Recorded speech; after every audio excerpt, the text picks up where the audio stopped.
السلام علیکم ورحمۃ اللہ وبرکاتہ۔ ربی اشرح لی صدری ویسر لی امری واحلل عقدۃ من لسانی یفقہوا قولی۔ اللہم رب زدنی علما، اللہم رب زدنی علما، اللہم رب زدنی علما، اللہم فقہنا فی الدین، اللہم فقہنا فی الدین، اللہم فقہنا فی الدین۔ اللہم انی اسألک علما نافعا وعملا متقبلا ورزقا طیبا۔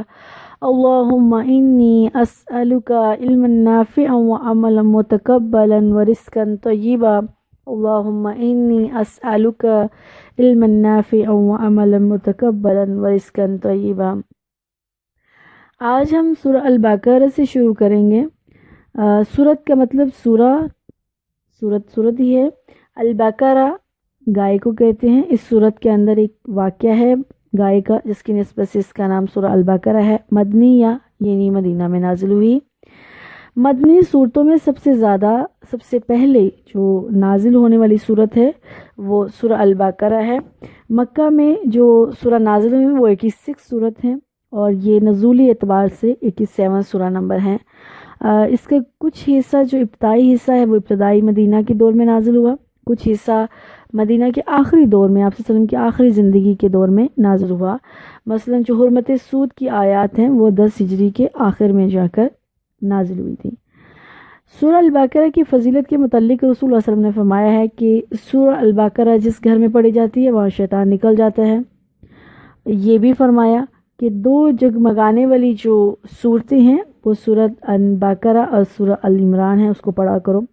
قیامت کے دن وہ اس حال میں آئیں گی جیسے ایک بادل ہوتا ہے، وہ اللہ کے بندوں پر جو اس کو پڑھنے والے ہیں ان کے اوپر سائبان بن جائے گا، سایہ کرے گا، اور ان کے لیے مغفرت کی ریکویسٹ کرے گا۔ یہ صورتیں ریکویسٹ کریں گی، بلکہ اللہ سے جھگڑا کریں گی۔ اور آپ صلی اللہ علیہ وسلم نے یہ بھی فرمایا کہ اسے پڑھنا، اس صورتوں کو پڑھنا، دونوں صورتوں کو پڑھنا جو ہے وہ برکت ہے، اور اس کو چھوڑ دینا حسرت ہے۔ اور یہ سورہ جو ہے یہ باطل قوتوں، طاغوتی قوتوں، جادو ٹونا منتر، اس قسم کی خرافات سے بچاتی ہیں۔ بسم اللہ الرحمن الرحیم۔ اعوذ میں پناہ مانگتی ہوں، باللہ ساتھ اللہ کے، من سے الشیطان شیطان سے، الرجیم مردود سے۔ بسم اللہ با زیر والا ساتھ، لاسٹ لیکچرز میں ہم یہ بات سیکھ چکے ہیں۔ با ساتھ زیر والا سین میم اسم، ساتھ نام اللہ اللہ کے، الرحمن جو بڑا مہربان ہے، الرحیم جو نہایت رحم کرنے والا ہے۔ الف لام میم، الف لام میم کو الف لام میم ہی پڑھیں گے۔ ان حروف کو حروف مقطعات کہتے ہیں، اور ان جو حروف ہیں ان کے مطلب اللہ کے علاوہ کوئی نہیں جانتا ہے، اللہ سبحانہ وتعالی ہی جانتے ہیں۔ اس لیے ان کو مقطعات کا مطلب ہے توڑ کے الف کو الگ، لام کو الگ اور میم کو الگ پڑھنا ہے، اور ان کے میننگ میں جانے کی ضرورت نہیں ہے۔ ذالک، یہ ذالک اشارے کے طور پر بولا جاتا ہے کہ یہ جو کتاب تمہارے ہاتھ میں ہے، یہ جو چیز تمہارے پاس ہے، اس کے بارے میں بات ہے۔ ذالک یہ، الکتاب کتاب ہے، کتاب تو کتاب ہوتا ہے، الف لام خاص، یہ جو خاص کتاب ہے نا یہ کتاب، الکتاب کتاب، ذالک یہ، الکتاب کتاب ہے، لا نہیں، لا لام الف لا کہیں پر بھی عربی لکھی ہوئی آپ کو مل جائے یا قرآن میں، اس کا مطلب ہوتا ہے نہیں، لا نہیں، ریب شک، سبحان اللہ۔ اس کتاب کو پکڑوانے سے پہلے، اس کتاب کو دینے سے پہلے، اس کتاب کو پڑھنے سے پہلے اللہ نے ہمارے ذہنوں کو صاف کر دیا ہے کہ اس میں کوئی لا نہیں، ریبہ شک، اس میں کوئی شک ہے ہی نہیں۔ جیسے ہم کوئی بک پڑھتے ہیں تو اس کے شروع میں لکھنے والے نے لکھا ہوتا ہے، اگر یہاں پہ کوئی غلطی ہو جائے، کوئی مسٹیک ہو جائے، اس نمبر پر رابطہ کریں۔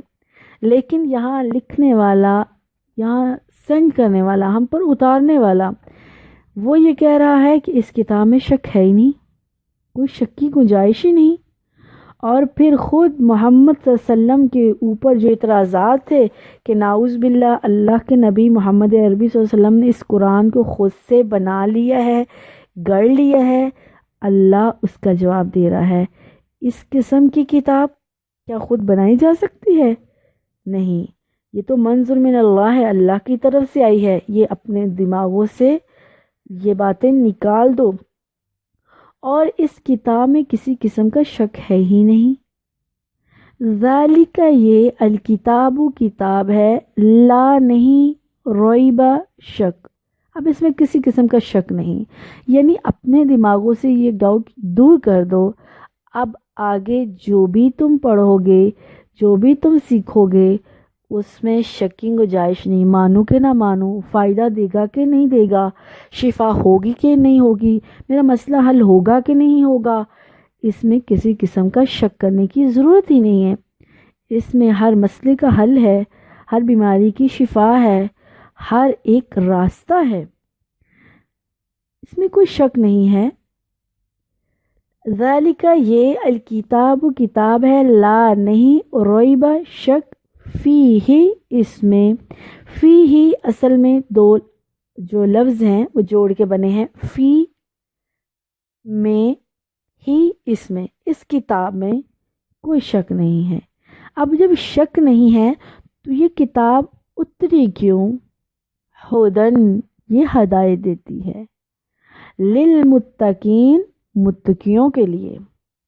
لام زیر والا جب ہم نے بسم اللہ اعوذ باللہ نہیں الحمدللہ، تو الحمدللہ کے اندر ہم نے للہ ہی پڑھا تھا، اس میں ہم نے دیکھا تھا لام زیر والا ہوگا تو اس کا ترجمہ ہوگا کے لیے، ہدن ہدایت ہے، للمتقین متقیوں کے لیے، اس کتاب میں ہدایت ہے متقی لوگوں کے لیے۔ اب متقی کون ہوتے ہیں؟ آخر کیا چیزیں کسی کے اندر ہوں تو وہ متقی بنے گا، اور وہ متقی بنے گا تو یہ کتاب اس کو راستہ دکھائے گی، اس کتاب سے اس کو کوئی بینیفٹ ملے گا۔ تو اب ہم انسانوں کو نہیں پتا متقی کیا ہوتا ہے، آگے اللہ نے خود ہی بتا دیا کہ یہ چیزیں ہوں گی تو ایک متقی بنے گا، اور اگر وہ متقی بن گیا اس قرآن سے اس کو فائدہ مل جائے گا۔ اللہم اجعلنا منہم۔ الذین، وہ لوگ، آیت ختم ہو گئی ہے۔ آیت دیکھیے، آیت نمبر 2 سورہ البقرہ، اوپر لام ہے، لام کا مطلب ابھی آیت چل رہی ہے، مطلب آیت ختم ہو گئی ہے، بات چل رہی ہے، ابھی سینٹنس ختم نہیں ہوا۔ الذین، وہ لوگ، یؤمنون، جو ایمان لاتے ہیں یا لائیں گے، گرامر کے لحاظ سے یا شروع میں آگے ہے یؤمنون، یہ ایک سمپل سی بات ہے، اس کو مضارعہ کہتے ہیں۔ جیسے اردو یا انگلش میں 3 زمانے ہوتے ہیں، حال، مستقبل اور ماضی، اور ان کے لیے 3 الگ الگ الفاظ یوز کیے جاتے ہیں، لیکن عربی میں تھوڑا ڈفرنس ہے۔ جب ماضی کی بات ہوگی، پاسٹ کی بات ہوگی تو ایک لفظ یوز کیا جاتا ہے، اور جب حال اور مستقبل، پریزنٹ اور فیوچر کی بات ہوگی تو ان دونوں کے لیے، دونوں زمانوں کے لیے صرف ایک ہی لفظ یوز کیا جاتا ہے۔ تو الذین، وہ لوگ، یؤمنون، جو ایمان لاتے ہیں، اس کو مضارع کہتے ہیں، اس میں حال اور ماضی دونوں موجود ہوتے ہیں، یعنی جو ایمان لاتے ہیں اور جو ایمان لائیں گے قیامت تک، لاتے رہیں گے۔ الذین، وہ لوگ، یؤمنون، جو ایمان لاتے ہیں یا لاتے رہیں گے، لائیں گے فیوچر میں، بالغیبی، غیب کے ساتھ۔ بسم اللہ میں بھی ہم نے پڑھا، اعوذ باللہ میں بھی ہم نے پڑھا، اعوذ باللہ میں اللہ کے لفظ کے ساتھ با زیر والا تھا، بسم اللہ میں با زیر والا تھا، با زیر والا کسی لفظ کے ساتھ ہے اس کا مطلب ہے ساتھ، بالغیبی، غیب کے ساتھ۔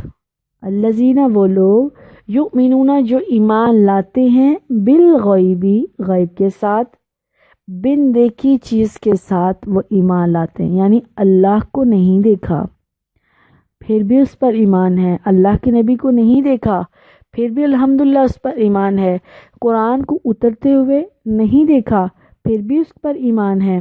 وہ لوگ جو ایمان لاتے ہیں بن دیکھے رب پر، بن دیکھے نبی پر، بن دیکھے اترتے ہوئے قرآن پر،